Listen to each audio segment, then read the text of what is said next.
Welcome to History to Relax, a place where we slow down, take a deep breath, and explore the long arc of the past in a way that helps you rest. If you enjoy thoughtful journeys like this one, remember to like, subscribe, and share your thoughts in the comments. Every gesture helps keep this channel growing and makes it possible for us to keep bringing you these calming explorations of history. Tonight's story asks a question that has lingered for decades. What time was peak America? Was it the hopeful years after the Second World War, when the economy soared and families built lives in new suburbs? Was it the 1980s, when culture shimmered with confidence and technology opened new doors? Was it the 1990s, when the Cold War had ended and prosperity seemed endless? Or has the peak not yet arrived at all? This is not a story told through numbers alone, but through generations, through the lived experiences of grandparents, parents, and children. Each chapter will move gently across time, from the silent generation to Gen Z, exploring how work, wages, housing, education, and culture shaped the sense of opportunity. For some, the dream was within reach. For others, it slipped further away. As you listen, allow yourself to imagine the streets, the schools, the homes, and the feelings of each era. See the suburbs rising in the 1950s. Hear the protests of the 1970s. Feel the digital hum of the 1990s and 2000s. This journey is not only about America's past but also about the meaning of progress, decline, and hope. So settle in. Find a comfortable place to rest. Let the weight of the day drift away as we step together into the long story of generational fortune and struggle. Somewhere in this story, you may recognize echoes of your own life, your own family, your own sense of what it means to dream. And now, let us begin. Part 1. The Question of a Peak. When people look back on their country's story, they often wonder when the summit was reached. Nations rise and fall, economies surge and falter, and generations inherit memories of times that felt brighter, stronger, or more secure. For America, this question has lingered for decades. When was the moment of true peak? Was it in the hopeful years after the Second World War, when industry thrived and the middle class grew rapidly? Was it during the 1990s, when the nation stood alone as the global superpower, with a booming stock market and a confidence that seemed endless? Or was the peak never a single point in time at all, but a shifting dream, defined differently depending on which generation you ask? To explore this mystery, one must first pause and consider what peak really means. Does it mean financial security, when wages were strong and homes could be purchased with relative ease? Does it mean cultural confidence, when a nation seemed certain of its destiny and proud of its role in the world? Or does it mean something more subtle, a sense of belonging, of fairness, and of hope for the next generation? These questions are not easy to answer, and perhaps that is why the debate has never ended. For some Americans, the years just after the Second World War hold the crown. The country had emerged victorious, its cities untouched by bombing, its factories stronger than ever. Soldiers returned home to parades and promises, and the government offered programs like the GI Bill to help them study, buy homes, and begin families. Suburbs spread outward from cities, highways stretched across the land, and consumer goods filled homes that had once been sparse. If peak means security for the majority, then these years shine brightly. Yet for others, the picture is less clear. Not every American shared in the prosperity of the post-war era. Many black veterans were denied GI Bill benefits through discrimination. Redlining in housing markets kept minority families out of the new suburbs. Women, expected to return to domestic life after wartime work, often found their ambitions constrained. If peak means equality, then those years cannot easily be crowned. Other Americans argue that the 1990s were closer to the summit. The Cold War had ended, leaving the United States as the lone superpower. Technology raced forward, the internet spread into homes, and the economy roared. Jobs felt abundant, universities still within reach, and optimism about the future seemed unshakable. To many in Generation X, these were years of growth and confidence, years when opportunity felt real.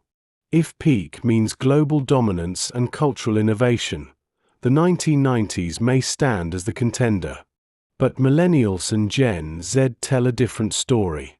To them, the idea of a peak may seem like a cruel memory of something they never inherited. For young people today, wages have lagged far behind the rising cost of homes. Student debt weighs heavily, healthcare costs climb, and stable jobs are harder to secure. For them, peak America may sound like a story told by their parents and grandparents, not a reality they have ever lived.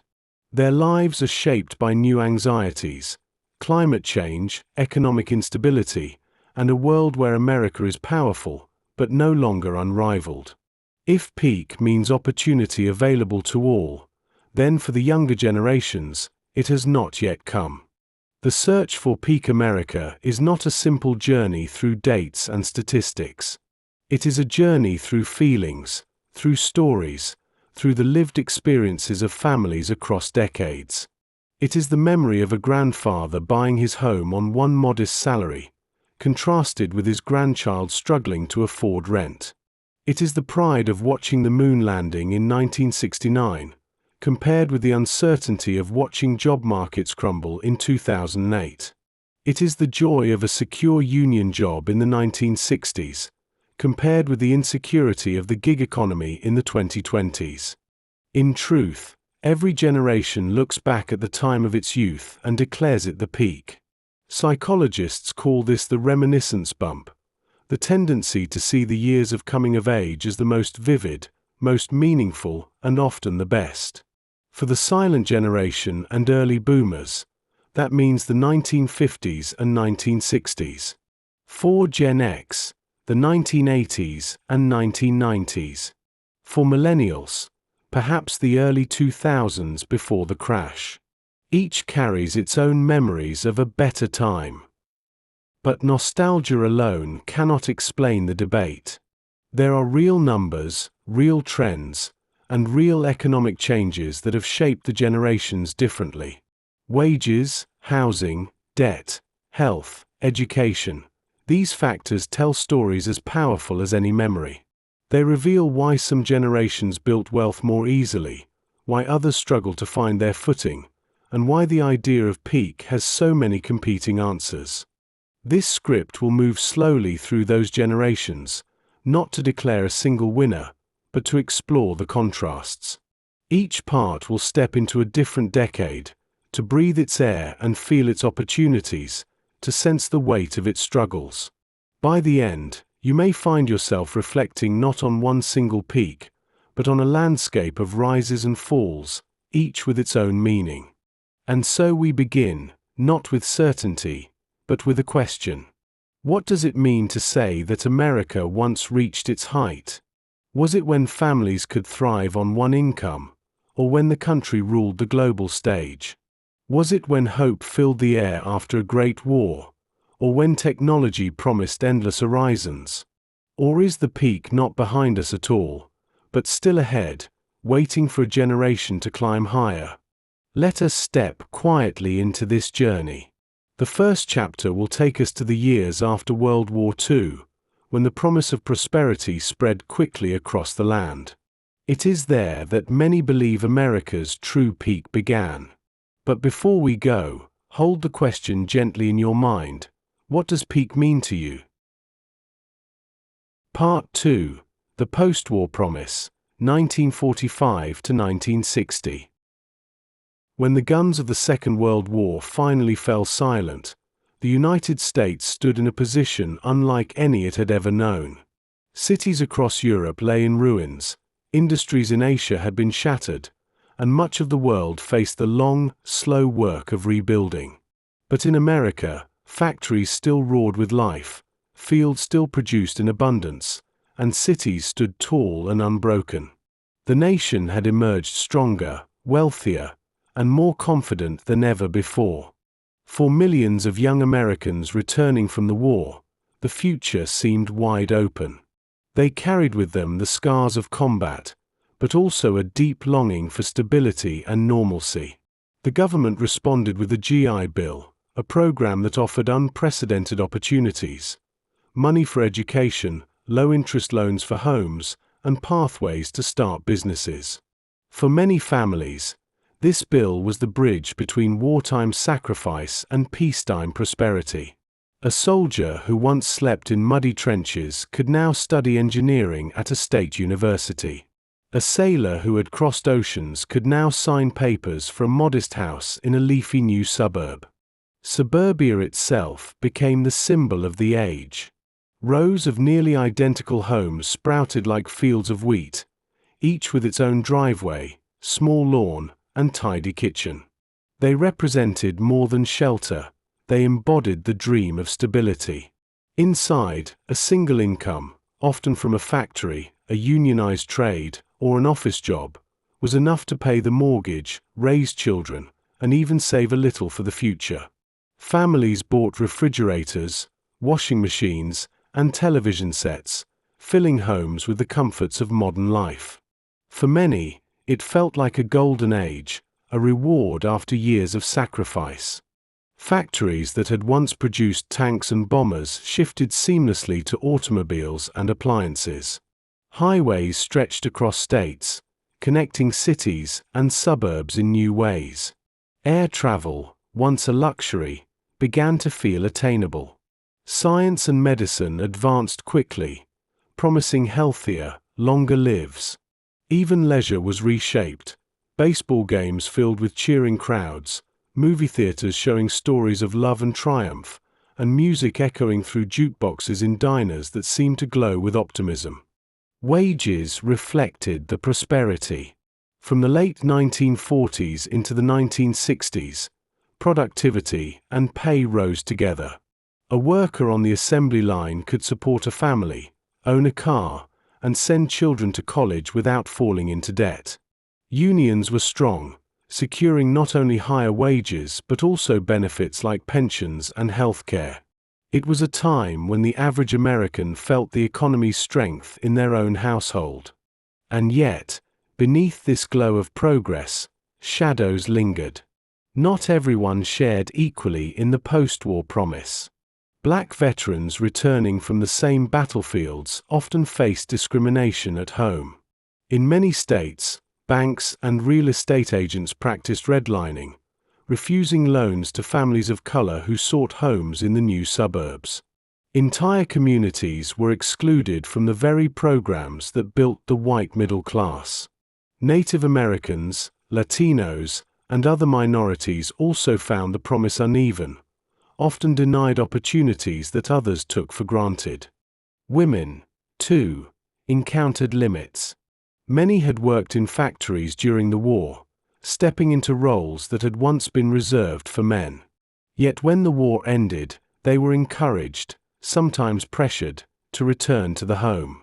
Magazines and television shows celebrated the ideal of the homemaker, smiling in her spotless kitchen, while opportunities for careers outside the home narrowed. For some, this was welcome stability. For others, it was a quiet suffocation of ambition. Still, for those who could grasp it, the post-war promise was real. Families grew quickly, ushering in the baby boom. Schools expanded, playgrounds filled, and neighborhoods echoed with the laughter of children riding bicycles down quiet streets. It was a time of optimism so powerful that it shaped an entire generation's view of what America could be. On the world stage, the country projected confidence. The Marshall Plan funneled aid into Europe, helping allies rebuild. The United States held enormous influence in new global institutions, from the United Nations to the World Bank. American products, from Coca-Cola to Hollywood films, reached across oceans, weaving the image of a land of plenty. To much of the world, America seemed unstoppable.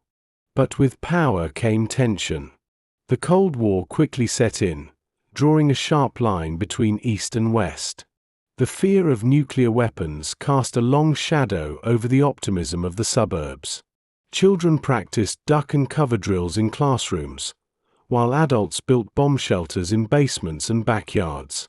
Prosperity lived side by side with fear, and the question of whether this was truly a peak or merely a fragile balance became quietly present.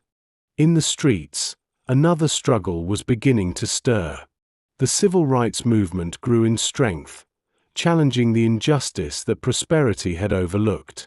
Sit-ins, marches, and court cases began to chip away at segregation, though resistance was fierce. The post-war promise, for all its light, still left many in the shadows. To walk through America in the 1950s and 1960s was to see a nation glowing with possibility, yet divided by inequality. It was a time when the American dream seemed tangible to millions, but not to all. For those who lived it, especially those in the expanding middle class, it remains a treasured memory of stability and security. For those who were excluded, it was a reminder that peaks often look different depending on where one stands. As we pause at this moment in history, the question of peak America seems, at least for many, answered here. The post-war years provided jobs, homes, families, and a sense of boundless progress. But the cracks were already present, cracks that future generations would widen and confront. The next chapter will explore how those cracks began to deepen, as the optimism of the post-war years gave way to the turmoil of the 1970s. Part 3. The Boomer Childhood. The children born in the years after the Second World War came into a world overflowing with hope. They were the sons and daughters of soldiers who had crossed oceans, of women who had worked in factories, of families who had endured rationed books and long nights of worry. Their arrival symbolized not only survival but renewal. They were the baby boom, a generation so large and so influential that their presence would shape the course of American society for decades to come. To walk through an American suburb in the 1950s or early 1960s was to enter a landscape crafted for these children. Streets curved gently, lined with modest homes that mirrored one another in design but not in life. Lawns stretched in neat squares of green, bicycles lay scattered near driveways, and the distant sound of children's laughter carried through open windows. The boom had filled neighborhoods with energy. Schools expanded at record pace, playgrounds were constructed, and classrooms overflowed with eager faces. For many of these children, life felt safe, structured, and full of possibility. Inside the home, the world was ordered around family. Dinner was served at the same hour each night, with parents and children gathered around a table that symbolized stability. Fathers often worked in jobs that provided steady wages and benefits, while mothers were encouraged to create orderly, welcoming households. Popular magazines and television shows reinforced this image: the cheerful housewife, the hard-working father, the obedient children. Though reality was more complex, the image of their ideal family became a powerful cultural marker of the boomer childhood. Television itself was central to their world. Families gathered in living rooms to watch programs that both entertained and instructed.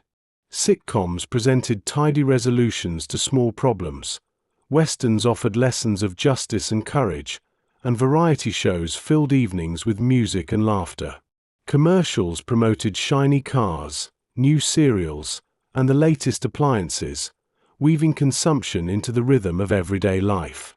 For boomer children, television was not only a source of amusement, it was a window into a shared culture that stretched from coast to coast. Schools carried their own sense of order and promise. Class sizes were large, but optimism was larger. Teachers emphasized discipline, patriotism, and the basics of reading, writing, and arithmetic. Children pledged allegiance to the flag each morning, a ritual that underscored the belief in unity and national strength.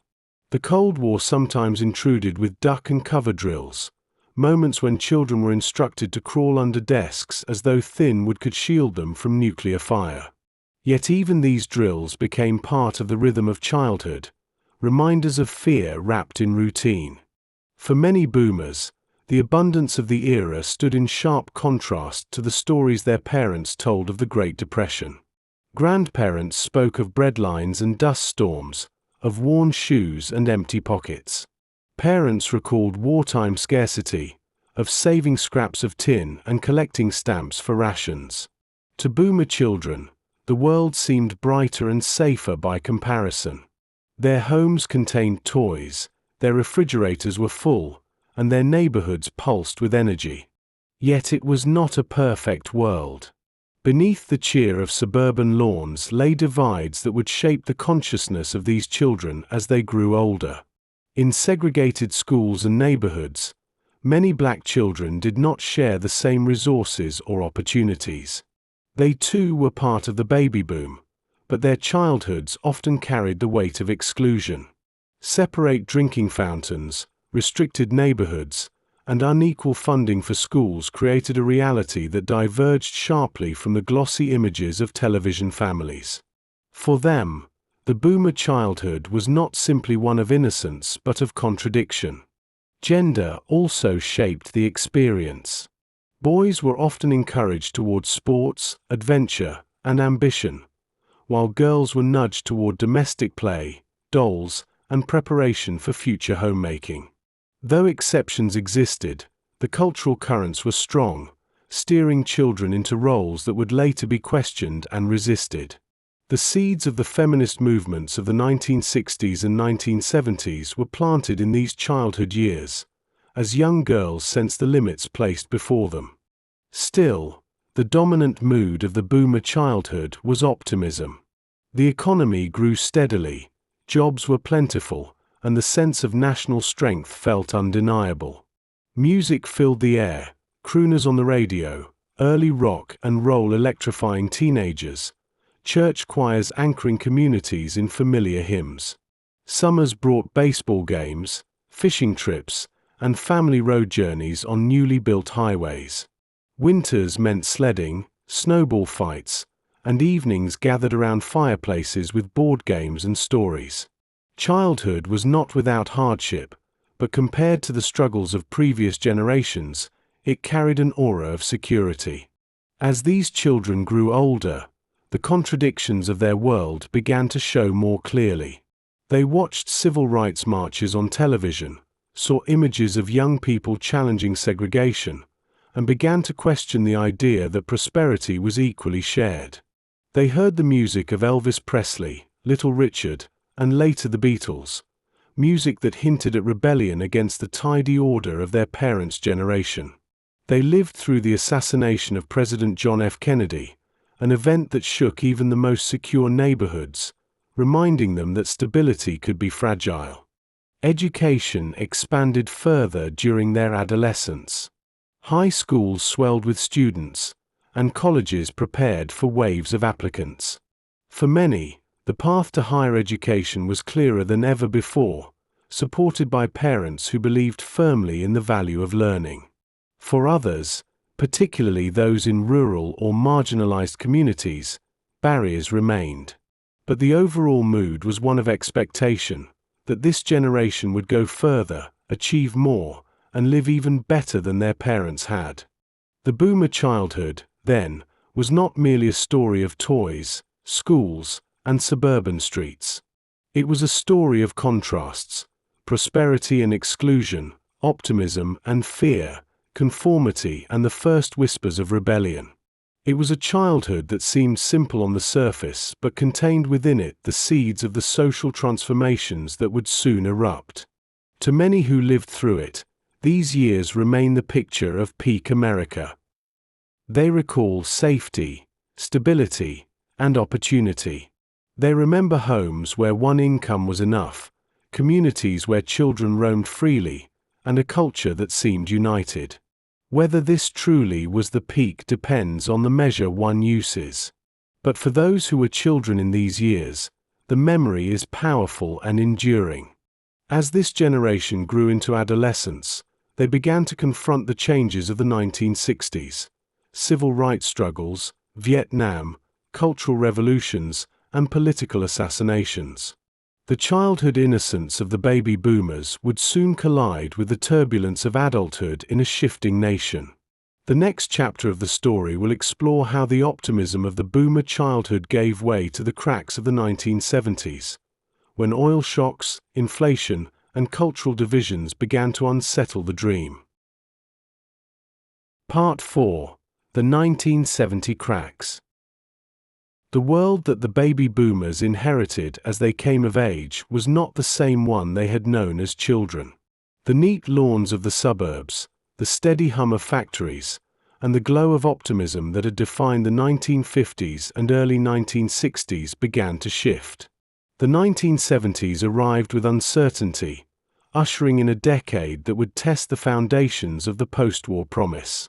For many, it was the first time that the idea of endless growth and stability began to feel fragile.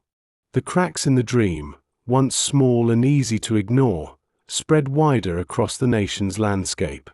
At the heart of the decade's unease was the economy. For nearly 30 years after the Second World War, Americans had grown accustomed to a world where wages rose steadily and jobs seemed plentiful. But in the early 1970s, that certainty faltered. The nation was hit by a new and unfamiliar foe, stagflation. Inflation climbed steadily, eroding the purchasing power of wages. At the same time, unemployment rose, leaving many without work. Economists had long believed these two forces could not coexist, yet in the 1970s they did, creating a sense of confusion and frustration. Families that had once felt secure now faced higher prices for groceries, gasoline, and clothing, even as job prospects dimmed. The oil shocks of the decade symbolized this new reality. In 1973, when members of the Organization of Petroleum Exporting Countries placed an embargo on oil shipments to the United States, gas stations quickly ran dry. Long lines of cars stretched for blocks, drivers waiting hours for a chance to fill their tanks.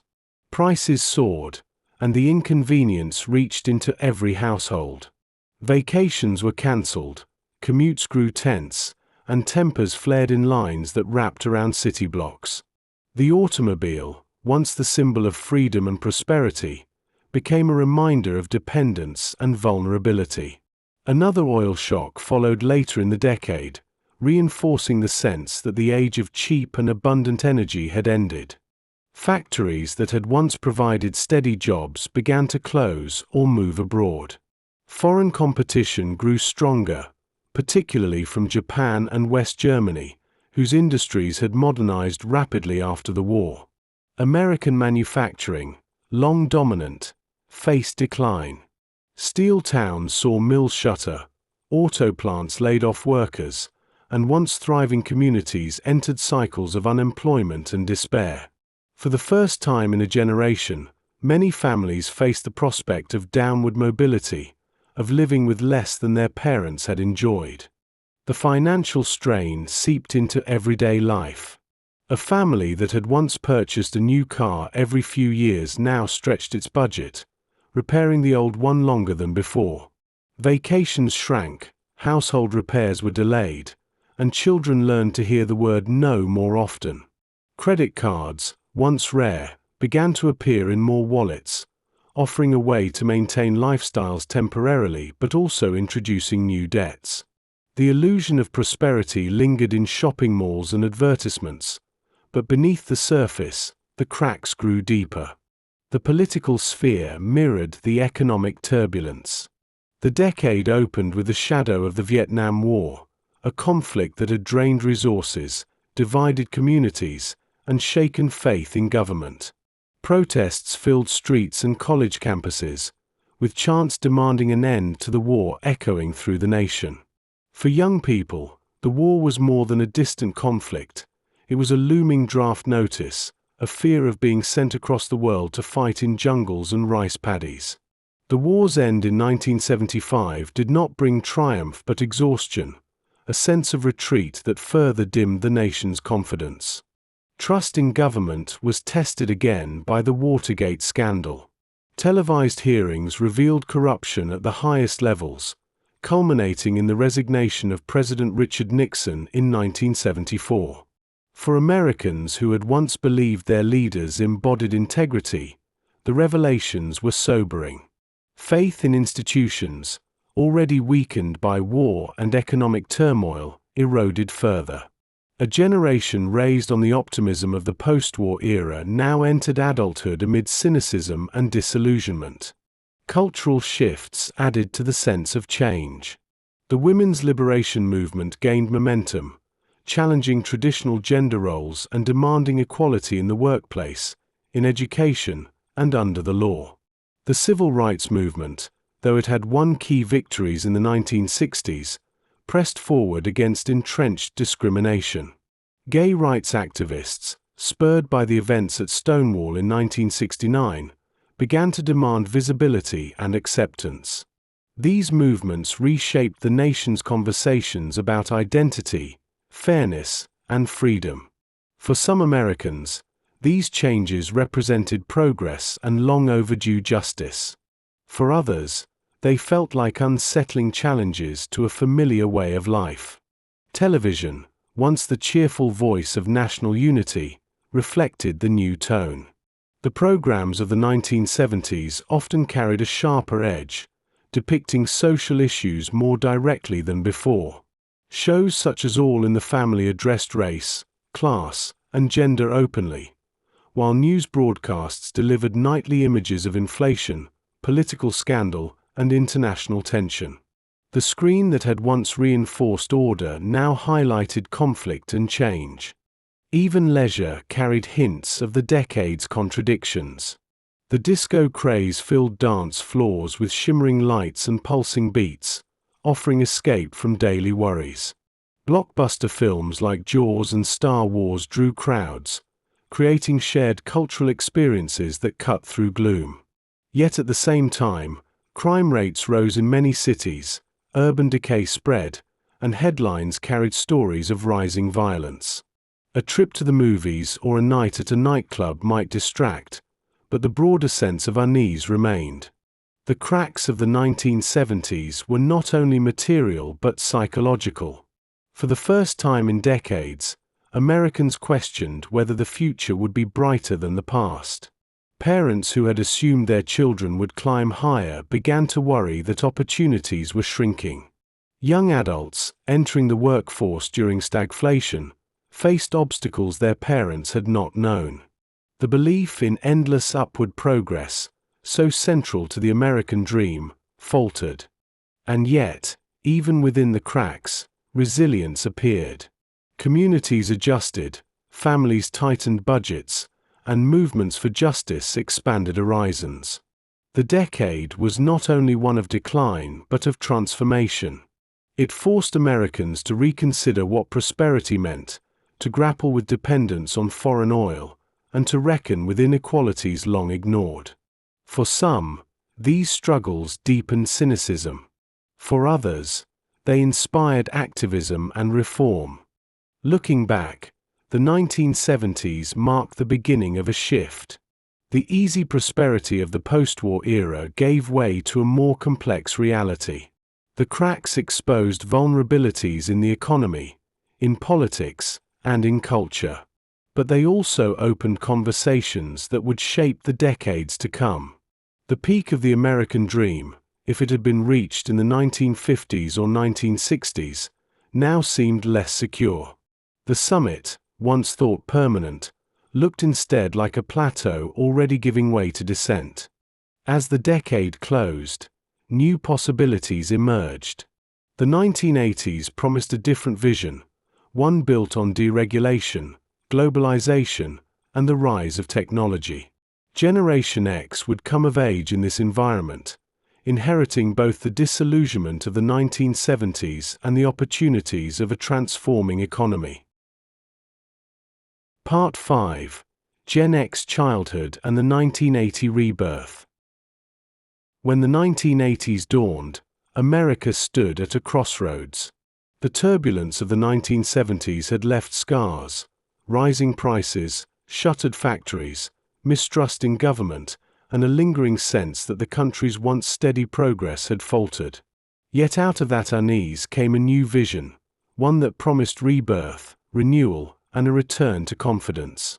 It was in this shifting landscape that Generation X grew up, experiencing a childhood unlike that of their baby boomer parents. For Gen X, born roughly between the mid-1960s and early 1980s, childhood was marked by contrasts. On one hand, they inherited the struggles of a country adjusting to economic transformation. On the other, they came of age in a decade that celebrated optimism, individualism, and consumer culture with unprecedented energy. Their early years straddled two eras: the uncertainties of the 1970s and the glossy promises of the Reagan years. The 1980s economy carried a mixed message. Factories continued to close in many regions, particularly in the industrial Midwest, where towns built on steel, coal, and automobiles suffered painful declines. For children growing up in these areas, memories often include boarded-up storefronts, friends' fathers suddenly unemployed, and families learning to make do with less. Yet elsewhere, a new economy was emerging. Silicon Valley began to hum with innovation, Wall Street boomed with deregulated finance, and suburbs filled with office parks where computers became as common as filing cabinets. For some children, the sight of a parent putting on a suit and tie to work in a corporate tower became as normal as another child watching their parent head to a factory floor. Reaganomics shaped the decade's economic rhythm. Tax cuts promised growth, deregulation encouraged risk, and deficits swelled. The language of opportunity filled the airwaves, even as inequality widened. For Gen X children, this often translated into households where both parents worked, not always because of ambition but because wages alone no longer stretched as easily as they once had. The latchkey kid became a defining figure of the generation. Children letting themselves in after school, preparing snacks, and waiting for parents to return from long days at the office or shifts that stretched into evenings. Independence became a trait learned early. Television reflected and reinforced this independence. Cable channels expanded the choices far beyond the limited networks of earlier decades. Cartoons filled Saturday mornings, MTV redefined music for teenagers, and sitcoms blended humor with glimpses of new family arrangements. Shows like Family Ties portrayed households negotiating generational differences, while The Cosby Show offered an aspirational vision of black middle-class success. For Gen X children, television was not only entertainment but a cultural compass, shaping their ideas of family, friendship, and aspiration. Technology entered homes in new ways. The personal computer, though primitive by later standards, introduced children to a digital world their parents could scarcely imagine. Video game consoles like the Atari and later the Nintendo became fixtures in living rooms, offering escapes into pixelated adventures. For many in Gen X, these technologies defined childhood play, creating both excitement and concern. Parents worried about screens replacing outdoor play, yet the devices continued to spread, laying the groundwork for a digital future. Schools reflected the era's contradictions as well. Budgets strained by inflation and tax cuts sometimes left classrooms crowded and underfunded. Yet education remained central to parental hopes. Standardized testing grew in prominence, shaping curricula and student experience. The Cold War lent a sharper edge to learning. After the Soviet Union launched Sputnik decades earlier, America had emphasized science and math.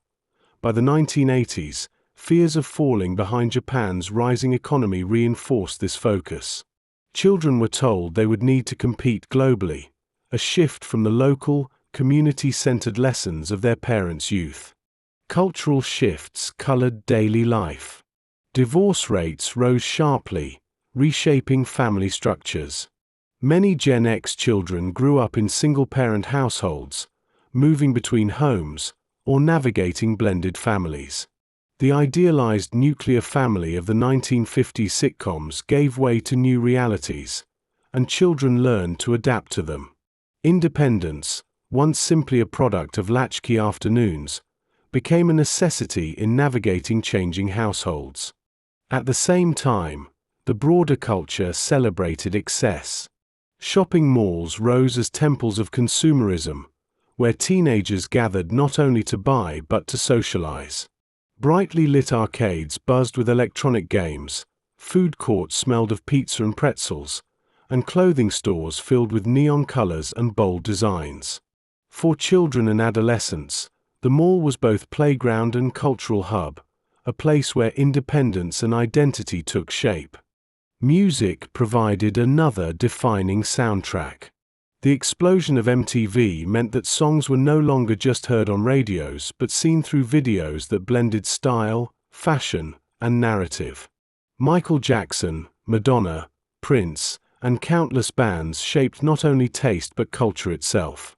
For Gen X, music videos became a language, a shared experience that unified peers across the country. The Cold War loomed as a distant but constant presence.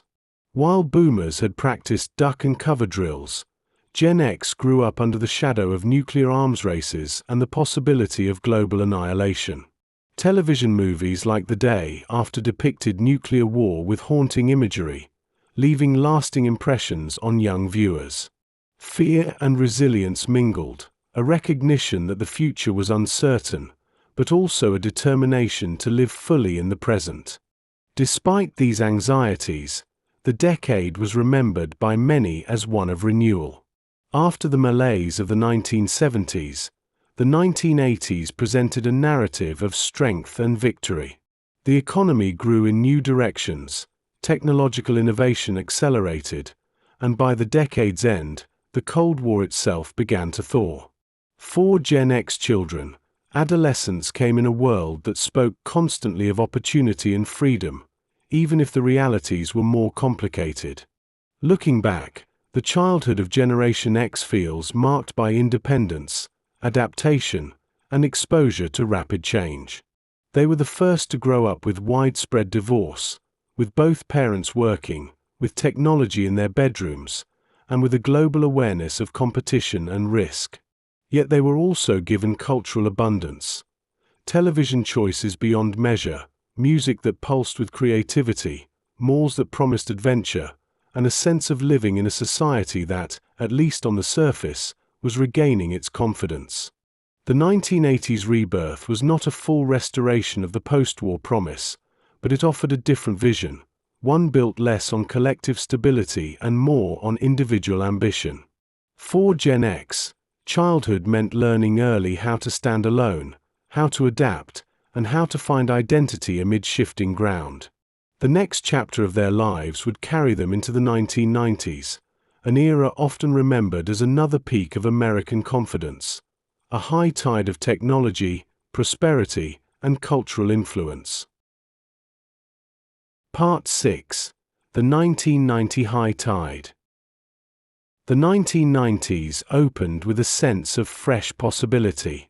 The Cold War, which had hung over America like a heavy shadow for decades, began to dissolve. The Berlin Wall fell in 1989, and by the early 1990s the Soviet Union itself had collapsed. For the first time in living memory, Americans lived in a world where their nation was the sole superpower, unrivaled on the global stage. The tension of nuclear standoffs gave way to optimism. The mood was lighter, the air more confident, and the sense of being at the center of history was strong. For Generation X, entering adulthood, and for the youngest boomers raising families, the 1990s felt like a time of stability and abundance. The economy expanded steadily. Unemployment rates fell, stock markets soared, and the promise of technology seemed limitless.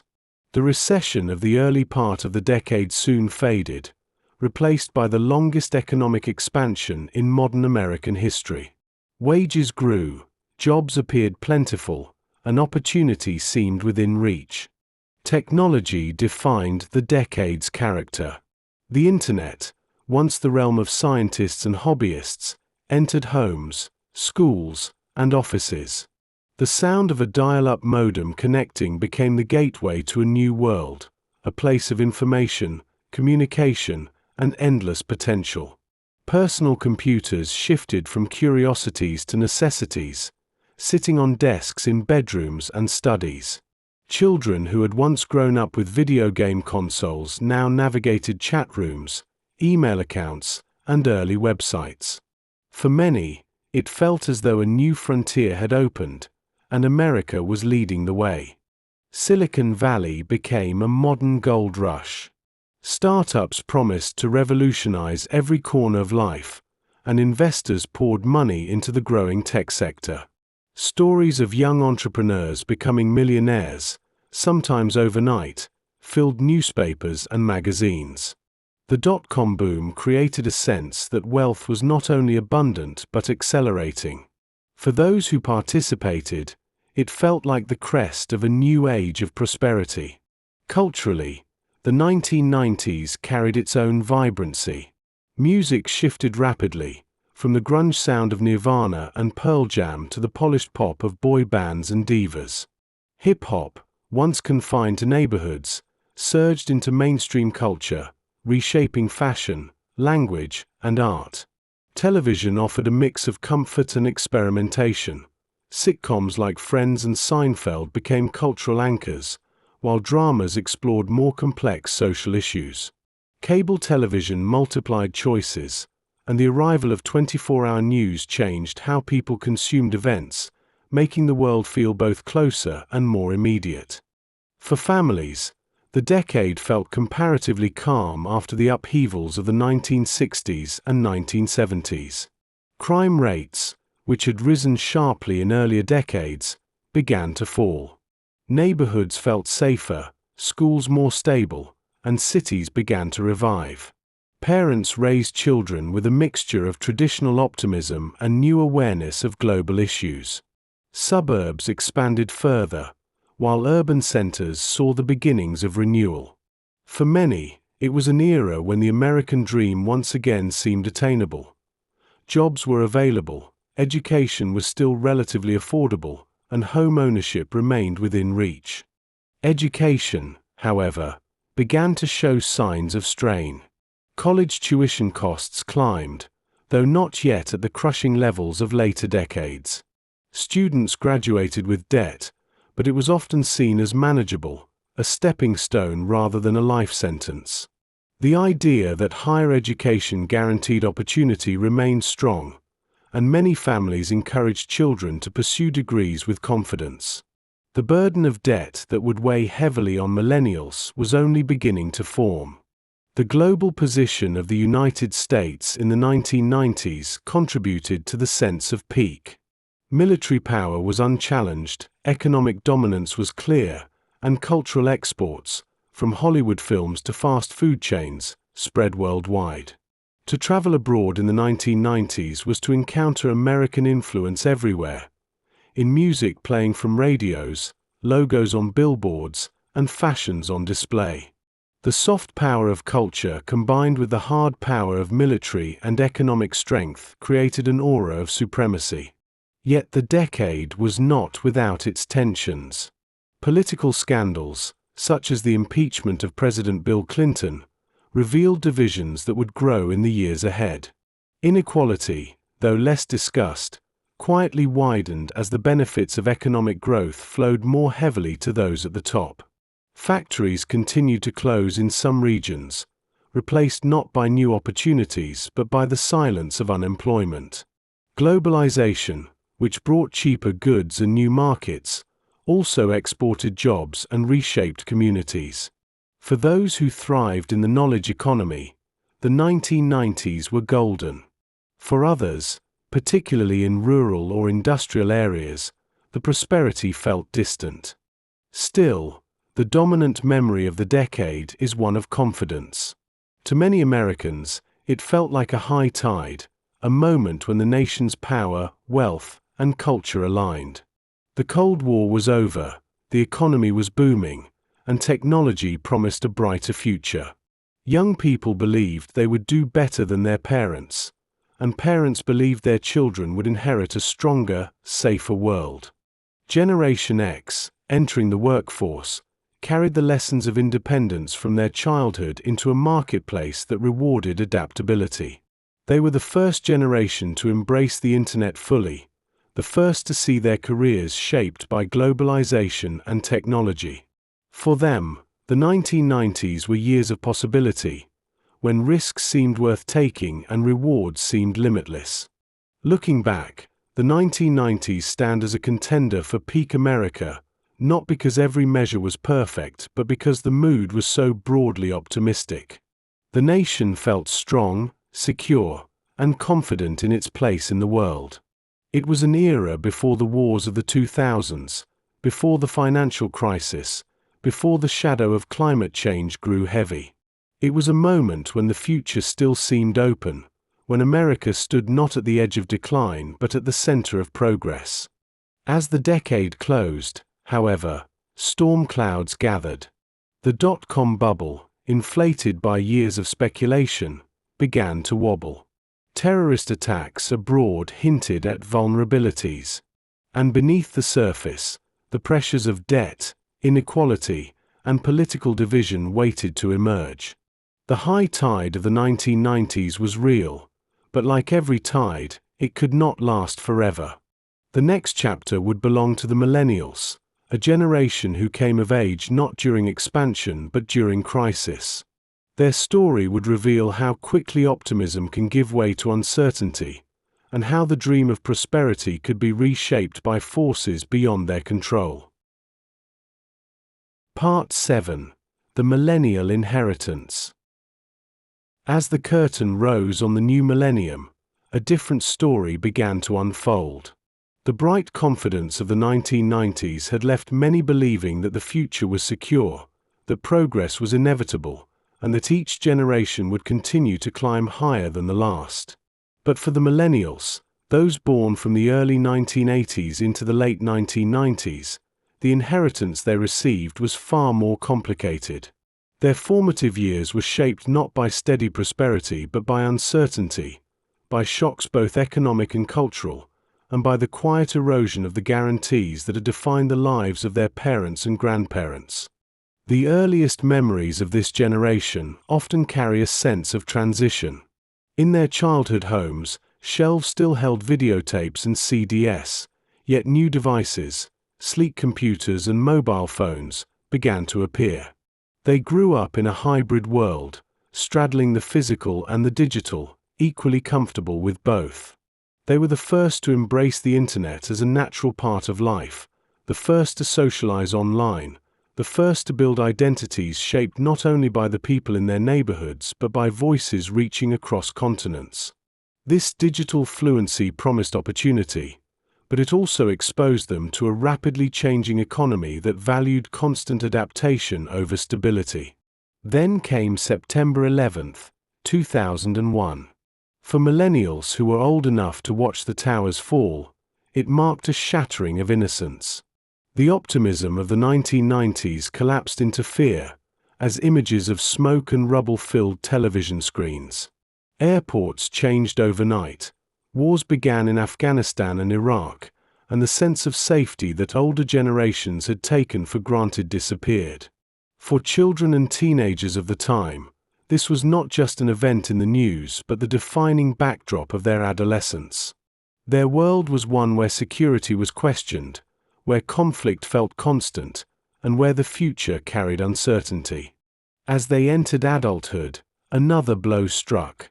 The financial crisis of 2008 arrived just as many millennials were graduating from college or beginning their careers.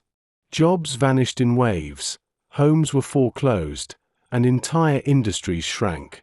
For older generations, recessions had come and gone, but the Great Recession hit millennials at the exact moment when they were supposed to be building foundations. Instead of stepping confidently into careers, Many stepped into unemployment lines or into low-paying jobs that did not match their skills. The promise that education would secure a future seemed suddenly fragile. Student debt added to the weight.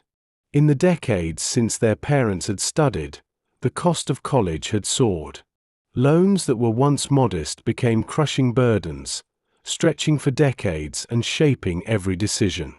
Buying a home, starting a family, or pursuing further education often felt impossible under the shadow of debt. Where their parents had expected to buy homes in their 20s, millennials found themselves renting well into their 30s, saving little, and watching housing prices climb further out of reach. The housing market itself told a painful story.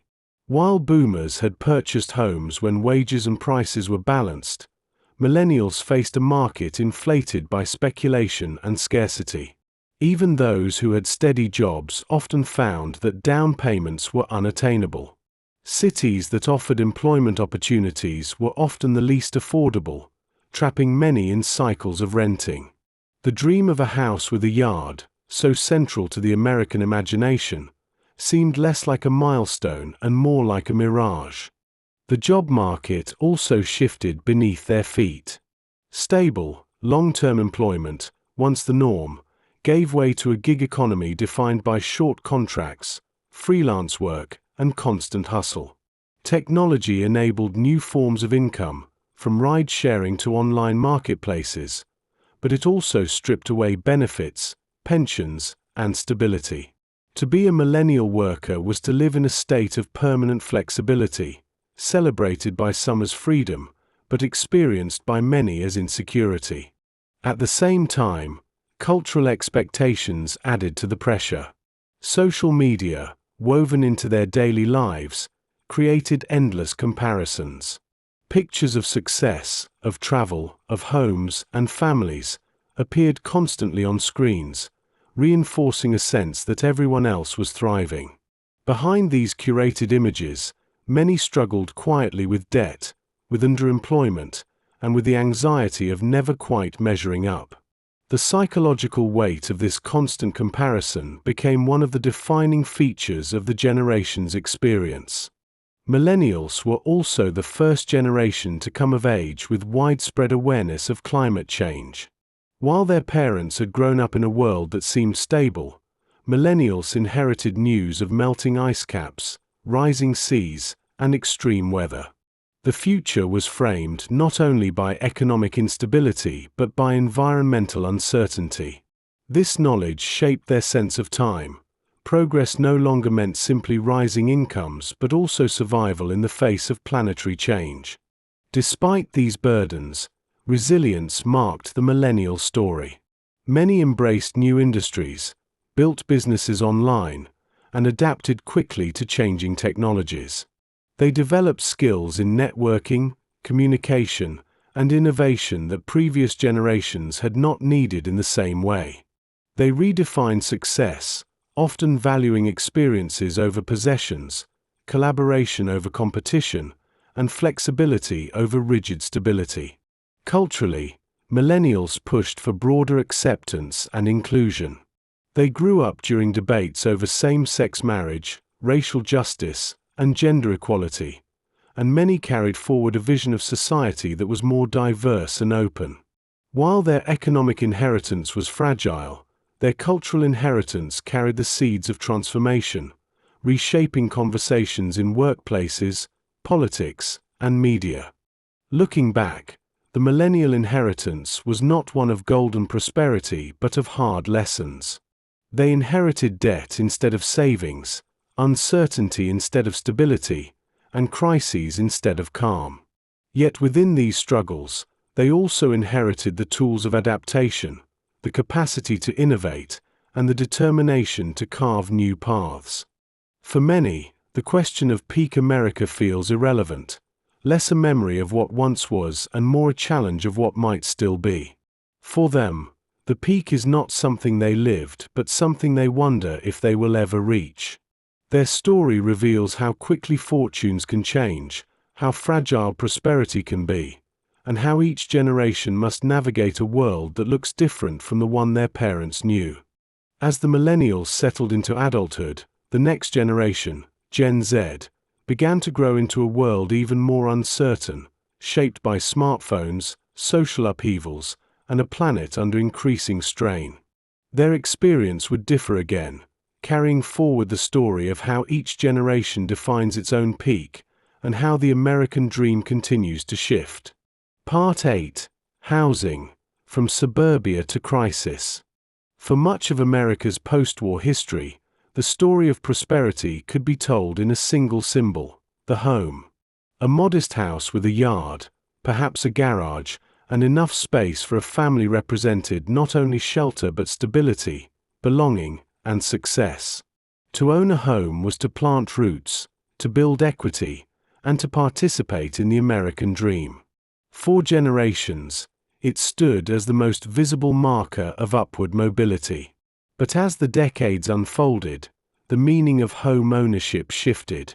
What was once a reachable milestone for working families gradually became, for many millennials and members of Generation Z, an almost unattainable goal. The story of housing, more than any other measure, reveals the deep contrasts between generations and the fragile foundations of the dream. In the years after the Second World War, housing was both abundant and affordable. Returning veterans, supported by the GI Bill, found themselves able to purchase homes in new suburban developments at prices that aligned with their wages. A factory worker could often buy a house with a mortgage that consumed only a modest portion of his income. The suburbs themselves grew rapidly, stretching outward from cities into farmland and open spaces. Developers such as William Levitt built entire communities of nearly identical homes, each priced for the average family. For the silent generation and early baby boomers, this was the landscape of their childhood and early adulthood: neighborhoods filled with children, schools within walking distance, and a sense that the dream was both shared and sustainable. The affordability of these homes is striking when measured against later decades. In the 1950s and 1960s, the median price of a home was roughly 2 to 3 times the average household income. A 30-year mortgage, fixed at reasonable interest rates, meant families could plan confidently. Equity built over time, creating wealth that could be passed to children or used to fund education and retirement. Home ownership was not only a roof overhead but a foundation for long-term security.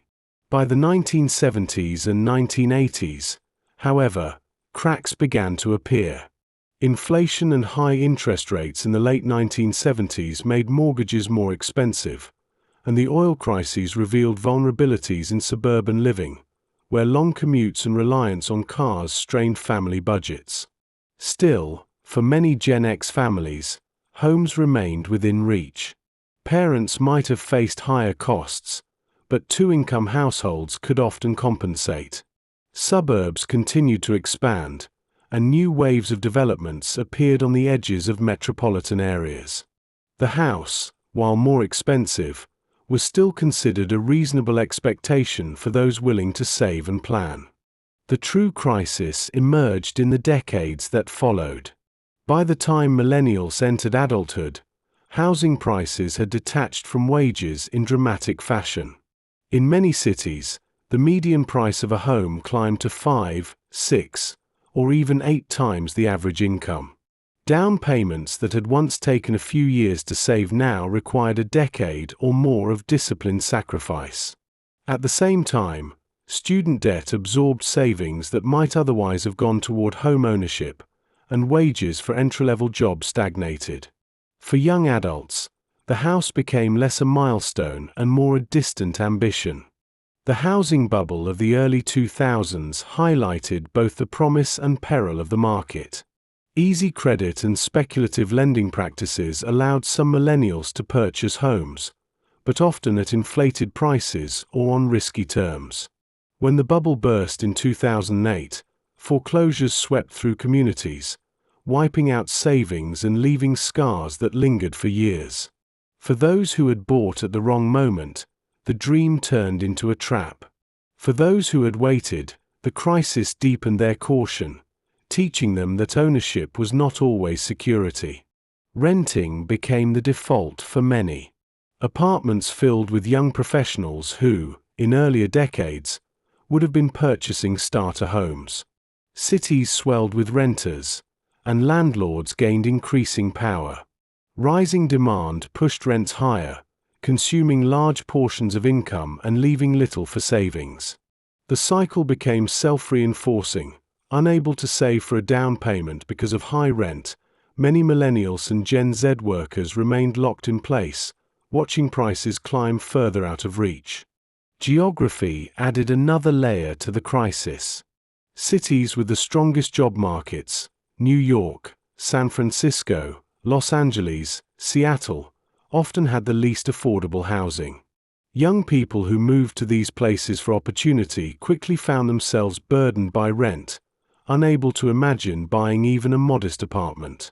Meanwhile, regions with more affordable housing often lacked the same job prospects, creating a painful choice between financial security and professional opportunity. The cultural meaning of home shifted accordingly. For boomers, a house was a sign of adulthood, stability, and respectability. For millennials, it became a symbol of privilege, something attainable only for those with family wealth or extraordinary luck. For Gen Z, just beginning their journey into the housing market, the picture is even more daunting. Many watch as prices continue to climb, interest rates fluctuate, and competition from older, wealthier buyers, often investors, pushes them further to the margins. Inequality deepened through this divide. Families who owned homes saw their wealth grow as property values increased. Those who did not were left behind, unable to build equity or benefit from appreciation. The gap between homeowners and renters became a central driver of generational inequality. A boomer who bought a house in the 1970s for a modest sum might now hold an asset worth 10 times their original purchase price. A millennial renting in the same neighborhood might spend decades paying more in rent than their parents once paid in total for ownership. The psychological toll of this divide cannot be overlooked. Home ownership had long been presented as both a right and a reward, the natural outcome of hard work and careful saving. For young people who worked diligently yet found the goal unreachable, frustration and disillusionment grew. The American dream, once defined by the simple image of a house and yard, now seemed to exclude them. They were told to work harder, to save more, to cut expenses, advice that often ignored the structural realities of wages and prices. And yet, the longing for a home of one's own has not disappeared. Many millennials and Gen Z adults still speak of the dream, still imagine a place that belongs to them, where they can raise families, plant gardens, or simply rest securely. The meaning of the home has endured, even as its accessibility has faltered. Tiny houses, co-living arrangements, and urban apartments adapted for shared living reflect both creativity and compromise, new ways of pursuing the dream in altered form. Looking across generations, the story of housing traces the arc of the broader American economy. From the affordability and abundance of the post-war years, through the adjustments of the late 20th century, to the crisis of the early 21st, it reveals how opportunities once considered universal have become privileges for the few. It is a story of security turned into scarcity, of dreams deferred, and of inequality deepened by the very roofs that once symbolized fairness. The question of peak America is often framed in terms of wages, culture, or power. But when viewed through the lens of housing, the story becomes deeply personal. It is the story of neighborhoods, of families, of savings accounts, and of hopes pinned to deeds and keys. For some generations, the peak was when a home was within reach. For others, the peak feels like a memory of what their parents achieved but what they themselves may never touch. As the nation moves forward, the housing crisis remains unresolved. Policies shift, markets fluctuate, but the underlying divide persists. Whether the future will bring new solutions or deeper challenges remains to be seen. What is certain is that the story of American housing tells, in microcosm, the story of generational fortune and struggle. In the next chapter, we turn from the house itself to the labor that sustains it, to the wages earned, the jobs held, and the shifting relationship between productivity and pay. For in the end, the story of the home is inseparable from the story of work. Part 9. Work and Wages Across Eras. The story of America's prosperity is, at its core, the story of work. Every generation measures its fortune not only by what it consumes but by what it earns, by the opportunities available in the labor market, and by how wages compare to the effort demanded. Work has always been more than survival. It has been identity, dignity, and the pathway to security. Yet across the decades, the relationship between productivity and pay has shifted in ways that reveal stark differences in generational experience. In the decades following the Second World War, work carried a sense of stability that today feels almost mythical. A man could graduate from high school, walk into a factory, and secure a job that promised a living wage, health insurance, and eventually a pension. Unions stood strong, negotiating contracts that tied wages to productivity. As the economy grew, workers saw their paychecks grow with it. The American worker shared in the nation's prosperity, and the rising tide lifted not only the wealthy but much of the middle and working class. This alignment between effort and reward created confidence. Families could plan ahead, saving for homes, education, and retirement. The security of stable employment allowed communities to flourish, with businesses supported by steady consumer demand. Work was hard, hours were long, factories noisy, conditions sometimes dangerous, but the compensation was real, tangible, and fair by the standards of the day. For the silent generation and the early boomers, work meant progress, and progress meant prosperity. By the 1970s, however, the alignment began to crack. Productivity continued to rise, thanks to new technologies, automation, and global trade. But wages began to stagnate. Workers produced more but saw less of the reward in their paychecks. The reasons were complex: the weakening of unions, the shift of manufacturing overseas, the rise of inflation, and the growing dominance of financial and corporate interests. The result was clear: the link between effort and reward weakened. Families that had once thrived on a single income now often required two. Women entered the workforce in greater numbers, both because of cultural change and because household budgets demanded it. For Generation X, coming of age in the 1980s and 1990s, work carried both opportunity and insecurity. On one hand, new industries emerged, from technology to finance, offering high-paying jobs for those with the right education and skills. On the other hand, many traditional jobs disappeared, hollowing out industrial towns and leaving behind communities with limited prospects. The promise of stable lifelong employment faded, replaced by the language of flexibility, adaptation, and competition. For some, especially those able to enter the new professional sectors, wages grew impressively. For others, stagnation became the norm. The contrast grew sharper for millennials. By the time they entered the labor market in the 2000s, the divide was clear. Productivity continued its relentless rise, but wages for average workers lagged far behind. The Great Recession intensified this divide. Millions of jobs vanished, many never to return. Young graduates found themselves competing for low-paying service positions, working long hours without benefits, and carrying heavy student debts that consumed their modest wages. The old promise, that hard work would guarantee upward mobility, seemed less convincing. The structure of work itself changed. Gig jobs, part-time contracts, and freelance arrangements expanded, presented as opportunities for independence but often lacking stability. Health insurance, once tied securely to full-time employment, became precarious. Retirement savings shifted from guaranteed pensions to uncertain 401(k)s, placing responsibility on individuals rather than institutions. To work in the millennial era was to juggle multiple jobs, side hustles, and uncertain futures. Wages told the story in numbers.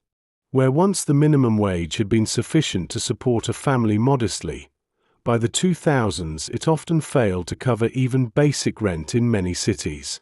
Meanwhile, executive compensation soared, reflecting the widening gap between those at the top and those at the bottom. Inequality grew not as an abstract concept but as a daily reality, in the difference between a struggling cashier and a CEO receiving stock options worth millions.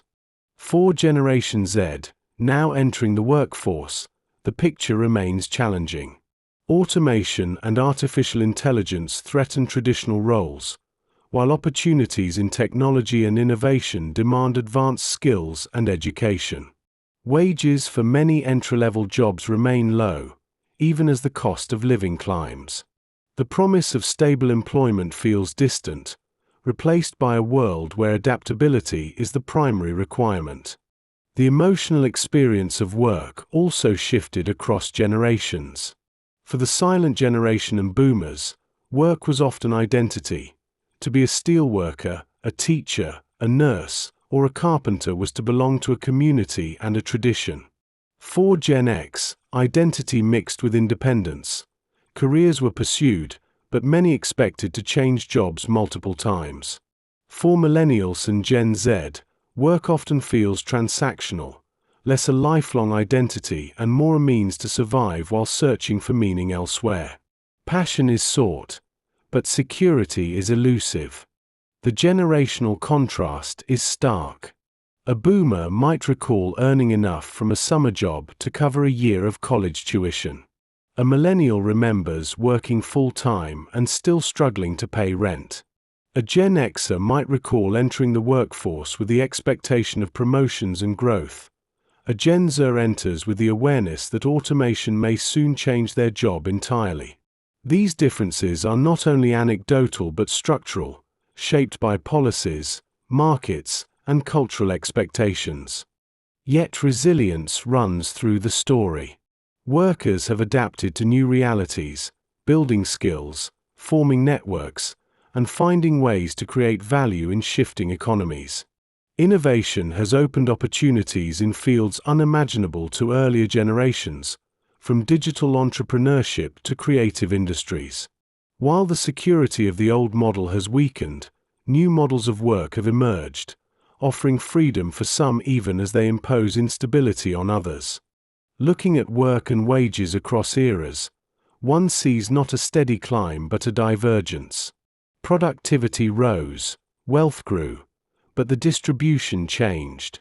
Earlier generations shared more directly in the fruits of their labor. Later generations often watched as the fruits concentrated at the top.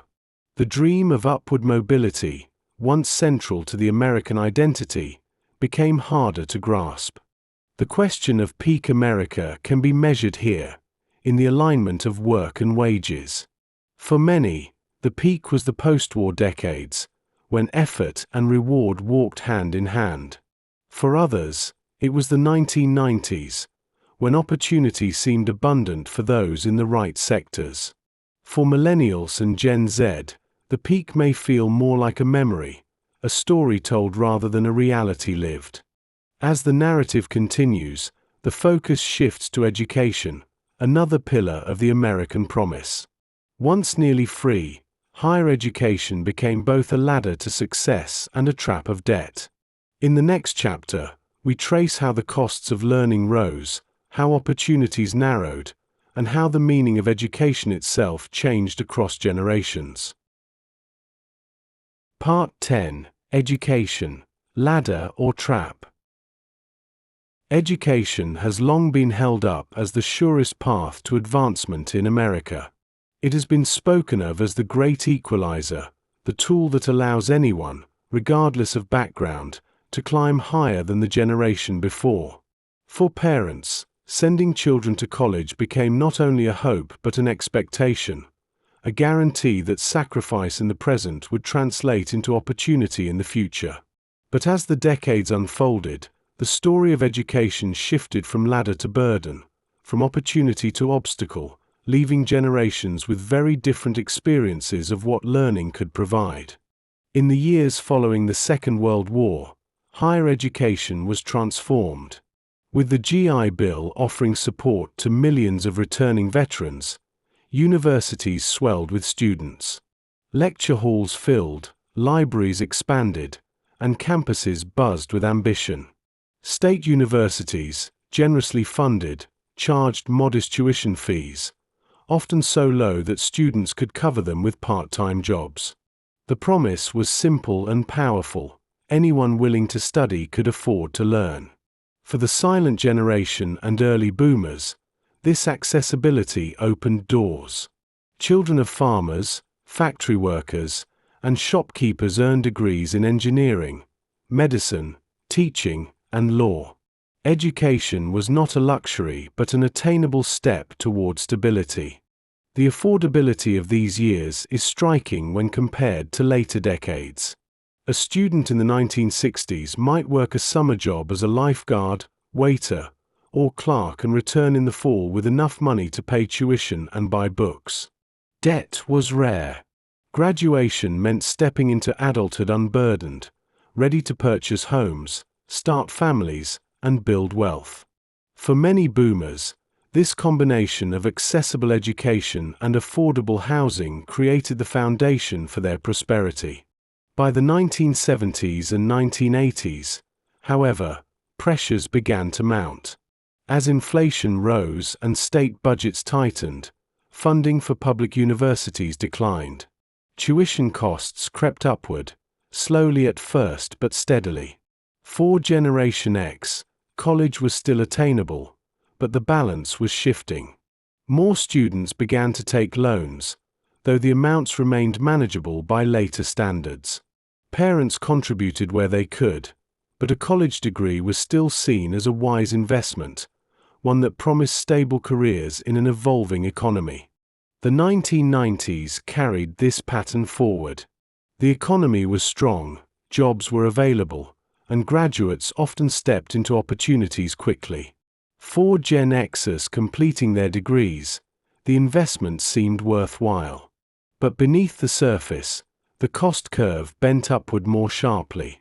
Universities expanded amenities, competed for prestige, and built ever larger campuses.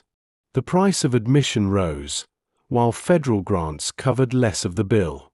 Loans became more common, creeping into the lives of millions of families. For millennials, the story changed dramatically. By the time they came of age in the 2000s, tuition had skyrocketed.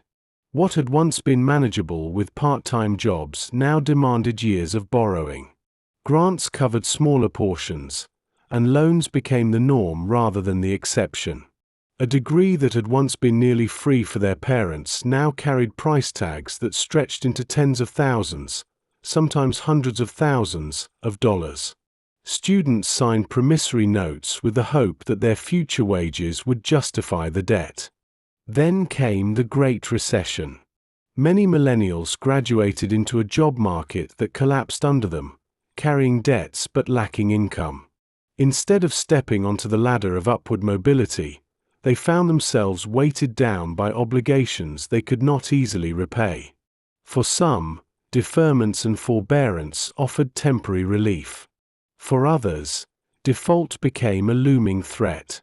The very tool that was supposed to lift them higher now trapped them in cycles of anxiety and limitation. The consequences of this debt extended far beyond individual finances. It delayed milestones that previous generations had taken for granted. Home ownership, marriage, and parenthood were postponed, sometimes indefinitely, as graduates focused on paying loans. Savings for retirement lagged, leaving gaps that would stretch across lifetimes. The sense of education as investment gave way to the feeling of education as burden. The ladder had been transformed into a weight. For Generation Z, entering universities in the 2010s and 2020s, the picture is even more complex. Costs remain high, though awareness of debt has sharpened. Some pursue alternatives: community colleges, vocational training, online certifications, seeking skills without crushing loans. Others, determined to follow traditional paths, accept the burden as unavoidable. The cultural expectation that education equals success still lingers, but skepticism grows louder. For many, the dream of higher education has dimmed, overshadowed by its price. The divide between those with and without degrees also widened. College graduates, despite their debts, often earn more than those without degrees, reinforcing the belief that education is necessary. Yet the cost ensures that the benefits are uneven. Those from wealthy families can afford tuition without debt, stepping into adulthood free of burdens. Those from poorer backgrounds must borrow heavily, entering adulthood already behind. What was once the equalizer now risks deepening inequality. The cultural meaning of education shifted alongside these financial realities. For the silent generation, a degree symbolized achievement and respectability. For boomers, it was an expected step toward careers and prosperity. For Gen X, it was still a strong investment, though with growing caution. For Millennials and Gen Z, it often feels like both requirement and trap, necessary to compete, yet dangerous to pursue. The emotional toll is profound. Young adults speak of sleepless nights worrying about loans, of choices constrained by financial obligations, of careers shaped less by passion than by the need to repay debt. Education, once framed as liberation, is sometimes experienced as limitation. The promise of opportunity is entangled with the fear of obligation. And yet, learning retains its power. Classrooms still inspire curiosity, teachers still open minds, and universities still provide spaces where ideas flourish. For many, the experience of education is transformative, even if the cost is heavy. The contradiction lies in the coexistence of value and burden, of inspiration and anxiety. Looking back across generations, education reveals the shifting nature of the American dream. It was once a free ladder, available to all who wished to climb. It became, slowly, a ladder with tolls. For some, the climb remains possible; for others, the cost is prohibitive. Whether it is still a ladder or has become a trap depends on where one stands, and on what generation one belongs to. The question of peak America can be asked here as well. Was it when universities were nearly free, when education expanded opportunities for millions without debt? Was it when the nation invested in public knowledge as a collective good? Or is the peak still to come, if solutions can be found to restore balance between cost and opportunity? As the narrative continues, we turn from education to wealth itself, to how inequality has grown, how fortunes have concentrated, and how the gap between rich and poor has reshaped the dream. For in the end, the story of wages and education is inseparable from the story of who holds wealth and who does not. Part 11. Inequality and Wealth Concentration. Wealth has always been uneven in America, but the degree of that unevenness has shifted dramatically over the decades. To trace the story of inequality is to trace the story of who holds power, who builds security, and who is left behind. It is a tale written not only in numbers and charts but in lived experiences, in homes purchased or lost, in inheritances passed down or never given, in the opportunities that expand for some while narrowing for others. Across generations, inequality has become one of the sharpest markers of change, reshaping what it means to prosper in America. In the decades after the Second World War, inequality narrowed. Economists often refer to this period as the Great Compression. The gap between rich and poor shrank, as wages for ordinary workers grew rapidly and tax policies redistributed wealth more effectively than in earlier eras. Union strength ensured that workers shared in corporate profits, while government investments in infrastructure, education, and housing spread prosperity broadly. A factory worker, a teacher, and a small business owner all lived within reach of one another in growing suburbs. Wealth was not equally distributed, but the sense of shared progress was strong. The cultural symbols of the era reflected this balance. Neighborhoods contained both professionals and tradesmen. Children of varied incomes attended the same schools, played on the same teams, and aspired to similar futures. The American dream felt not only possible but widely shared. For boomers, growing up in this environment created an expectation.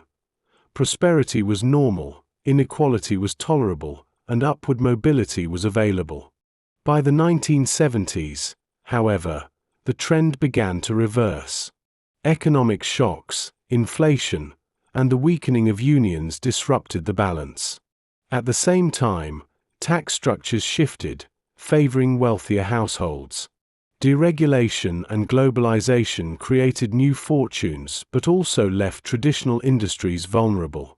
The result was a slow widening of the gap between the top and the bottom. For Generation X, entering adulthood in the 1980s and 1990s, inequality became more visible. Wall Street boomed, stock markets soared, and executive pay climbed to unprecedented heights. Meanwhile, wages for ordinary workers stagnated, leaving families struggling to maintain lifestyles that their parents had once achieved with less effort. The 1980s, often remembered for its celebration of wealth, made inequality a cultural marker. Television shows such as Dallas and Dynasty glorified the lives of the rich, while movies portrayed Wall Street traders as both villains and heroes. Greed is good, a phrase from Oliver Stone's film Wall Street, became a shorthand for the era's ethos. For Gen X, this cultural landscape created ambivalence. Admiration for success mingled with awareness that most would never reach such heights. The divide between aspiration and reality grew sharper. The 1990s continued the trend. The tech boom created vast fortunes for a new class of entrepreneurs, while the stock market delivered wealth to investors. Inequality was less visible in everyday life, hidden by the overall prosperity of the decade. But beneath the surface, wealth concentrated more heavily at the top. A family that owned stocks or property benefited disproportionately, while families living paycheck to paycheck saw little change. For Generation X, the divide meant that some peers became wealthy quickly while others remained mired in stagnation, even while working just as hard. For Millennials, inequality defined adulthood. The Great Recession laid bare the vulnerability of ordinary households compared to the resilience of the wealthy. While millions lost jobs and homes, stock markets eventually recovered, lifting the fortunes of those who already owned assets. Millennials, burdened by student debt and stagnant wages, often lacked investments that could benefit from the recovery. As a result, the gap widened further. Wealth became not only concentrated but inherited. Families who owned homes or stocks before the crisis passed advantages to their children. Those who did not remained behind. The contrast is particularly stark when measured generationally. Baby boomers, by the time they reached middle age, controlled a vast share of national wealth, much of it tied to home ownership and pensions. Millennials, at the same age, hold far less. Even as they enter their peak earning years, the gap between their wealth and that of earlier generations remains wide. Gen Z, still young, faces a future where inequality is already entrenched, where access to wealth depends heavily on family background rather than individual effort. The psychological impact of inequality is profound. For earlier generations, the sense of shared prosperity created optimism. For later generations, the visibility of wealth concentration in luxury homes, social media displays, and corporate profits creates frustration and disillusionment. The belief that hard work alone is sufficient to secure prosperity weakens when the fruits of that labor seem to flow upward rather than outward. Inequality also reshapes communities. Gentrification transforms neighborhoods, displacing long-term residents. Rural towns lose resources as wealth concentrates in metropolitan centers. Schools, funded by local taxes, reflect these divides, offering vastly different opportunities to children depending on their zip code. Health outcomes follow similar lines, with wealthier communities enjoying longer life expectancies and better care. The divide is not only financial but physical, cultural, and generational. Yet the story is not only one of despair. Inequality has sparked movements for change, from campaigns for higher minimum wages to calls for student debt relief and expanded access to healthcare. Younger generations, raised with acute awareness of the gap, push for policies that might restore balance. Their activism reflects both frustration and hope, a belief that the ladder of opportunity can be rebuilt, even if it has been damaged. Looking across eras, inequality reveals the shifting meaning of peak America. For many, the peak was the period of shared prosperity in the mid-20th century, when the gap narrowed and the middle class flourished. For others, the peak is visible in the immense fortunes of the modern era, a testament to innovation and ambition, even if concentrated. For younger generations, however, the peak feels more like a mirage, visible in stories of the past but less tangible in their own lives. As the narrative continues, the focus turns to culture itself, to how each generation has defined peak, not only through money and wealth but through feelings of identity, pride, and belonging. Prosperity may rise and fall, but the sense of cultural confidence also shapes the story of America's highs and lows. Part 12. Culture, Identity, and Peak Feeling.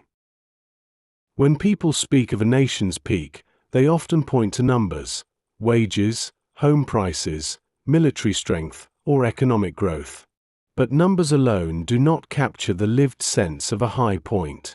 Sometimes what matters more is how a society feels about itself, the confidence it projects, the pride it takes in its culture, the belief that the future is brighter than the past.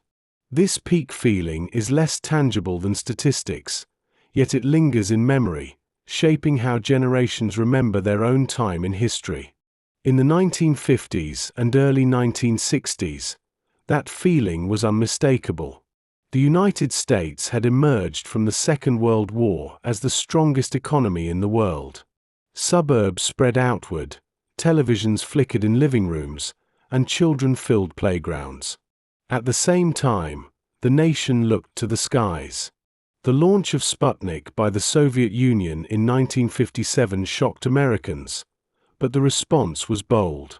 Within 12 years, astronauts walked on the moon.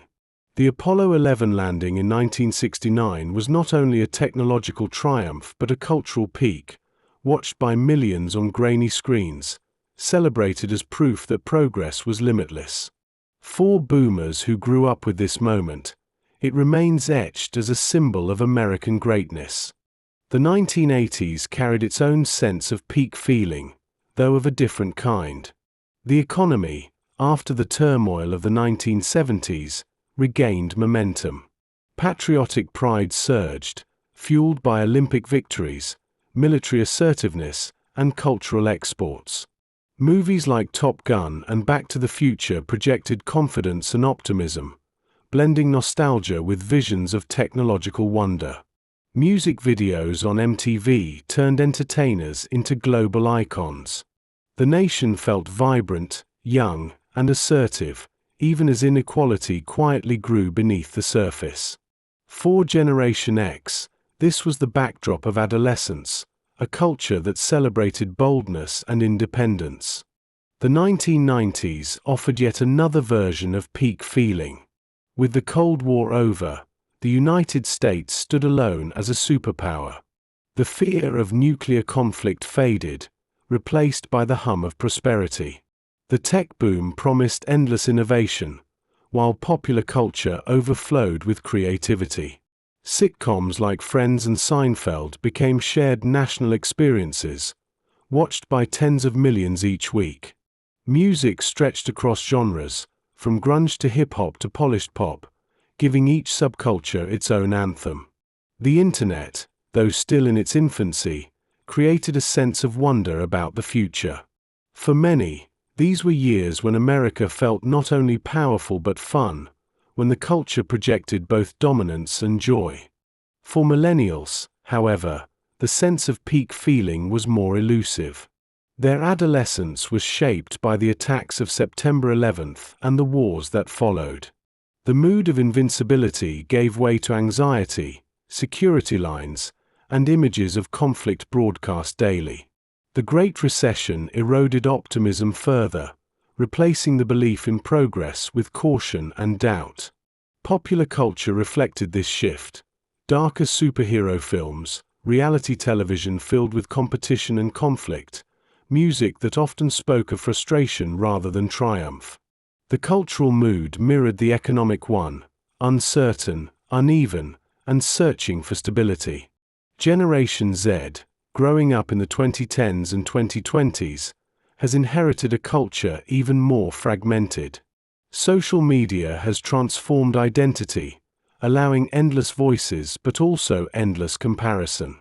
Instead of shared television moments or collective triumphs, their culture is shaped by algorithms, tailoring experiences to individuals. While this brings diversity and creativity, it also weakens the sense of a shared national peak. At the same time, movements for social justice, climate action, and equality have given Gen Z a cultural identity rooted less in pride of dominance and more in urgency for change. Their peak feeling is not about victory but about survival and resilience. Looking across generations, cultural peaks are not measured only in achievements but in emotions. The moon landing felt like proof of limitless possibility. The 1980s felt like a rebirth of confidence after hardship. The 1990s felt like playful prosperity, when the future seemed bright and uncomplicated. For millennials, the closest echo of peak feeling may have been the early 2000s, before crisis struck, a brief moment when the internet was still wonder rather than burden. For Gen Z, the peak may not yet have arrived, or it may be measured differently, not by triumph but by solidarity, not by dominance but by authenticity. Identity plays a crucial role in these feelings. For earlier generations, identity was often tied to national pride, to the idea of America as leader of the free world. For later generations, identity has become more individual, shaped by communities both online and local, by movements rather than institutions. Where a boomer might have felt peak America in watching Neil Armstrong's first steps, a millennial might feel it in a collective march for justice, and a Gen Z might feel it in the act of building inclusive spaces online. The concept of peak feeling also reveals how memory is selective. Older generations often look back and recall their youth as the high point, when optimism was brightest and life felt most full of possibility. Younger generations, looking forward, often struggle to see a peak at all, feeling instead the weight of debt, crisis, and uncertainty. Each perspective is shaped less by numbers than by emotions, by how the world felt in a given moment. The question of when America's cultural peak occurred has no single answer. For some, it is the 1960s moon landing, for others the 1980s resurgence, for others the 1990s boom. For millennials and Gen Z, the peak may not lie in the past but in a hoped-for future, when challenges like inequality and climate change can be met. As the narrative continues, we turn to Generation Z directly. to the digital age in which they have grown, to the anxieties and opportunities that define their world, and to the ways in which their story reshapes the question of peak America once more. Part 13. Gen Z and the Digital Age. Generation Z, born from the late 1990s into the early 2010s, has grown up in a world where digital technology is not an addition to life but the very fabric of it. For them, smartphones, streaming, and social media are as natural as the television was to the boomers or the personal computer to millennials. They are the first true digital natives, inheriting a landscape that is both boundless and precarious, filled with opportunities for connection but also fraught with anxieties about stability, identity, and the future. Unlike earlier generations, Gen Z does not remember a world before constant connectivity. Their earliest memories may involve tablets glowing with cartoons, phones humming with messages, or classrooms that seamlessly blend paper with screens. Childhood playdates often included online gaming, friendships formed as easily in digital spaces as on playgrounds. Where millennials witnessed the internet's arrival as a revolution, Gen Z entered a world where the internet had already settled as ordinary ground. This immersion has shaped not only their habits but their outlook, fast, global, and highly adaptable. Economically, however, they step into adulthood facing daunting challenges. The costs of housing, healthcare, and education remain high, while wages for entry-level jobs have not kept pace. Many Gen Z workers find themselves in the same cycles of renting, debt, and uncertainty that millennials have endured, but with even sharper awareness. They watched older siblings or parents struggle through the Great Recession, and they learned early that prosperity is not guaranteed. This awareness has made them both cautious and creative, more likely to seek alternative income streams, side hustles, and entrepreneurial ventures in digital spaces. The gig economy, often presented as innovation, has become the default entry point for many Gen Z workers. Driving for rideshare companies, delivering food, managing online shops, or freelancing in creative industries are common paths. These jobs offer flexibility but little security. No pensions, no guaranteed healthcare, no long-term stability. For some, this flexibility is liberating. For many, it feels like constant hustle without reward. Work, for Gen Z, is less about climbing a stable ladder and more about balancing on shifting platforms. At the same time, Gen Z carries sharper global awareness. Social media has erased many of the boundaries that once confined cultural and political knowledge. A teenager in Ohio can follow protests in Hong Kong in real time. A student in California can exchange ideas with peers in Nigeria or Brazil. This connectivity has broadened horizons, but it has also heightened anxieties. Problems such as climate change, inequality, and political unrest feel immediate and personal, not distant or abstract. The global is local, and the weight of the world often sits heavily on young shoulders. Culturally, Gen Z is reshaping identity. They have grown up in an era of greater openness around gender, sexuality, race, and mental health. Conversations that earlier generations often kept private are now part of public dialogue, amplified through online communities. For many, this inclusivity is a source of pride and strength. For others, it can feel overwhelming, as if the constant negotiation of identity leaves little space for rest. The digital world magnifies both acceptance and conflict, offering validation and critique in equal measure.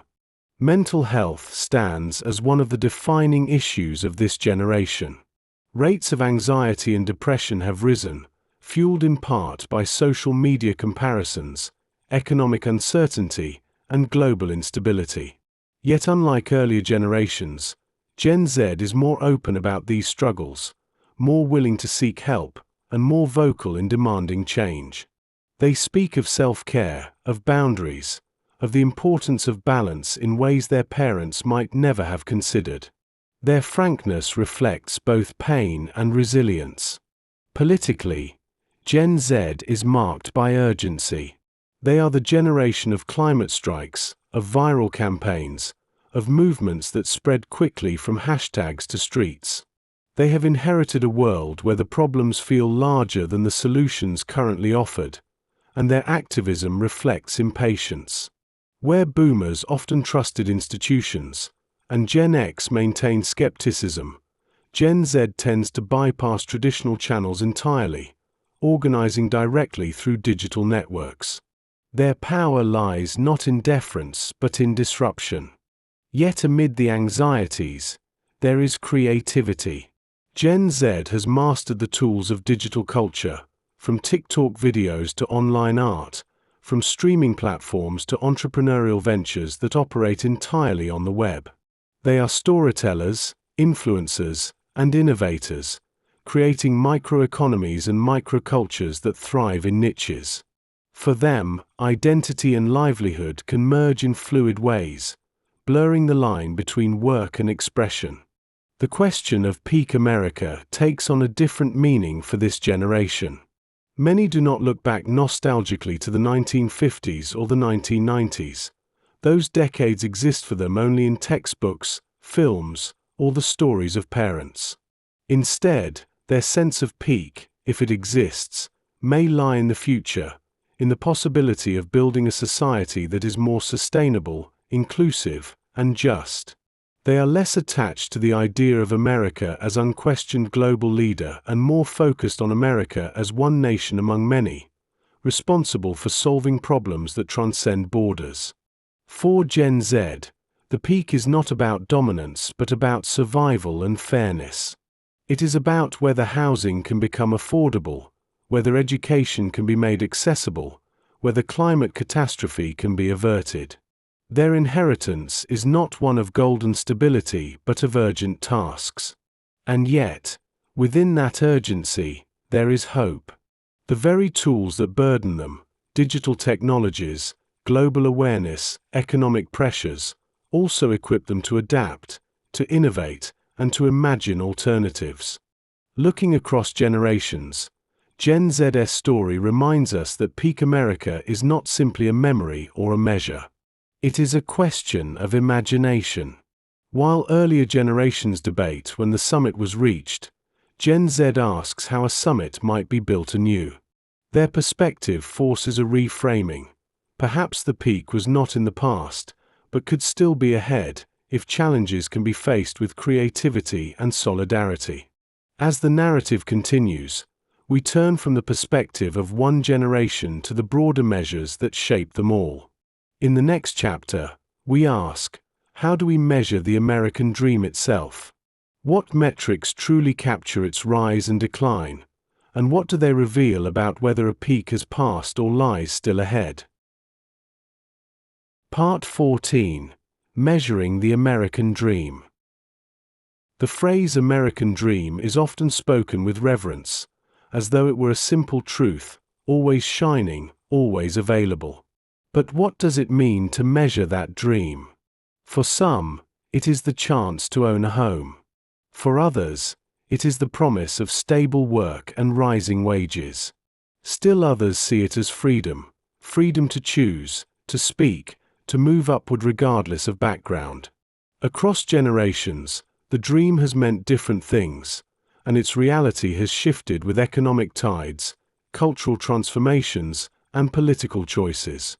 If we are to ask when America reached its peak, we must look closely at the ways this dream can be measured.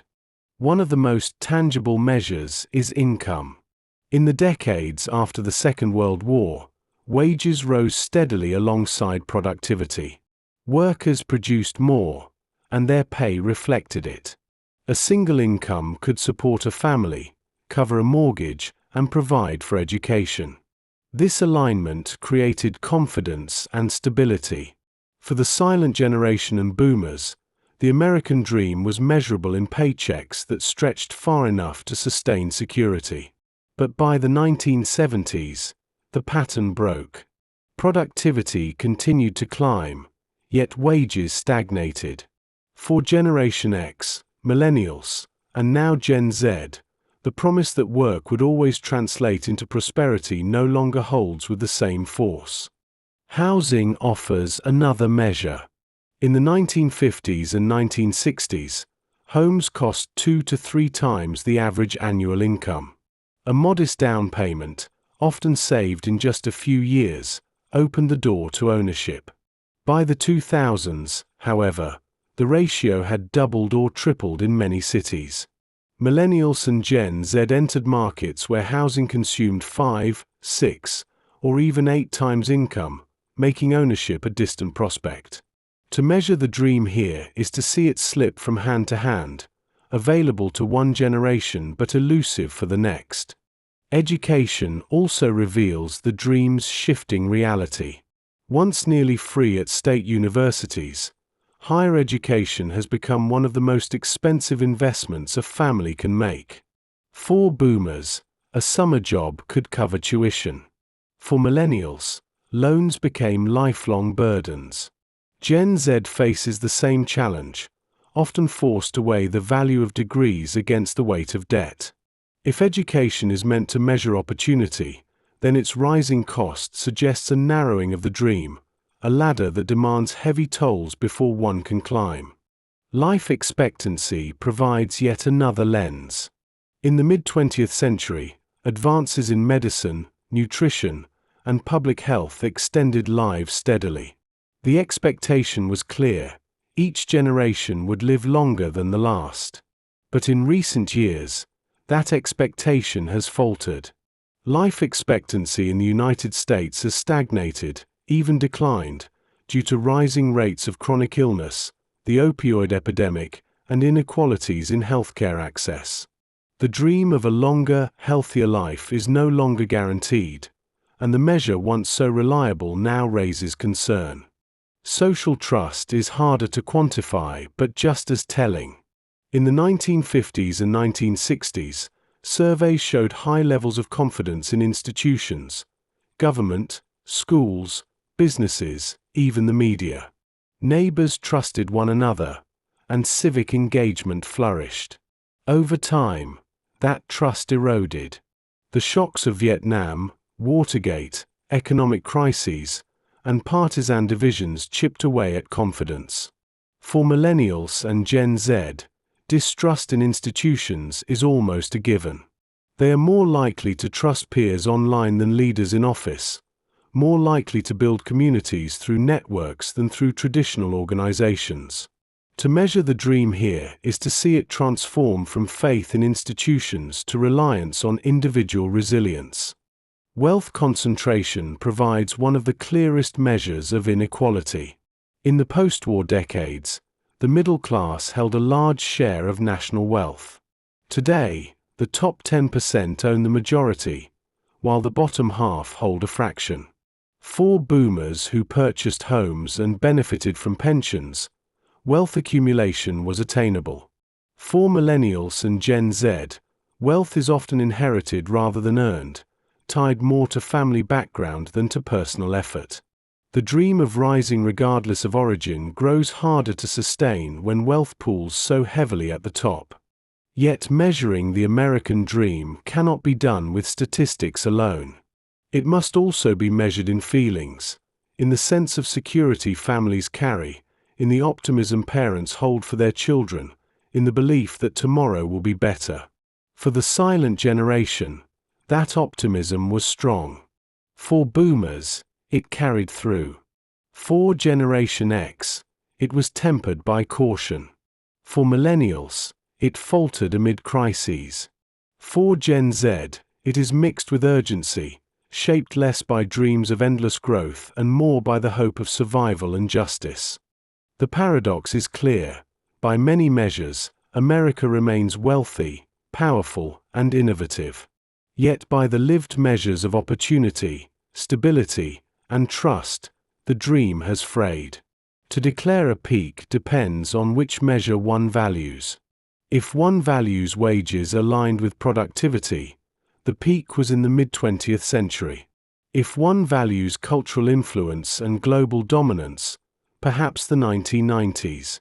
If one values diversity and social openness, the peak may not yet have arrived, but may still be forming. As we reflect on these measures, the question grows more nuanced. Perhaps there is no single peak but many, each defined differently by each generation. What is certain is that the American dream has never been static. It has always evolved, always shifted, always meant something slightly different to those who chase it. In the next chapter, we turn to reflection, to ask not only when America's peak may have been, but whether the true peak might still lie ahead. For in the end, the dream is not only measured by the past, but imagined in the future. Part 15. Reflection. The peak ahead? When people speak of peaks, they often imagine a single summit, a highest point from which all else descends. In the story of America, many have tried to locate such a moment. Some point to the years after the Second World War, when prosperity was broad and optimism strong. Others remember the 1980s, when culture brimmed with confidence, or the 1990s, when the Cold War ended and the economy soared. For younger generations, the very idea of a peak may feel distant, a story told rather than a reality lived. But perhaps the truth is more complicated. Perhaps there was never one peak, but many, each defined differently depending on where one stands and what one values. To the silent generation, peak America was stability. It was the GI Bill, the union contract, the modest home with a yard, and the knowledge that hard work would reliably provide.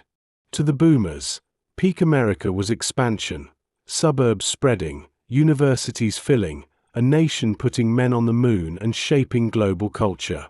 To Generation X, peak America was independence. Malls, music, MTV, and the first taste of digital technology that opened new paths while closing old ones. To Millennials, peak America was resilience.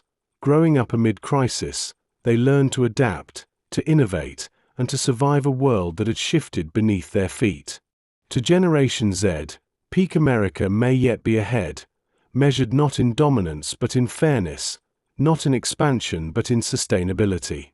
Each definition tells us something about what matters most. For some, prosperity is measured in wages and homes, for others, in freedoms and rights, for others still, in cultural creativity or global influence. No generation is wrong, and no measure is complete on its own. Together, they form a mosaic, a layered story of highs and lows, triumphs and challenges. The very act of debating when America peaked reveals not decline but vitality, a nation still reflecting on itself, still questioning, still imagining. It may be that peaks are less about the past than about perspective. A mountain range has many summits, each higher or lower depending on the path taken. For one traveler, the first rise may feel like the peak. For another, the distant summit looms higher still. So too with nations. What feels like a peak in one decade may appear as a plateau when viewed from the next. What seems like decline to one generation may appear as transformation to another. To dwell on the idea of a past peak risks overlooking the possibility of peaks yet to come. America's story is not finished. Challenges remain immense: inequality, climate change, debt, political division, and global uncertainty. Yet within those challenges lies the potential for renewal. Each generation has faced moments of fear and doubt, and each has also created new forms of progress. The silent generation rebuilt after war.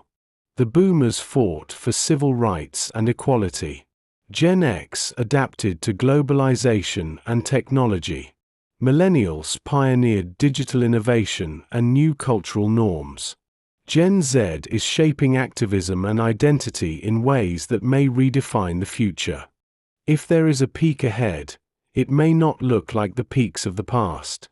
It may not be about cars in every driveway, or televisions in every living room, or superpower dominance on the world stage.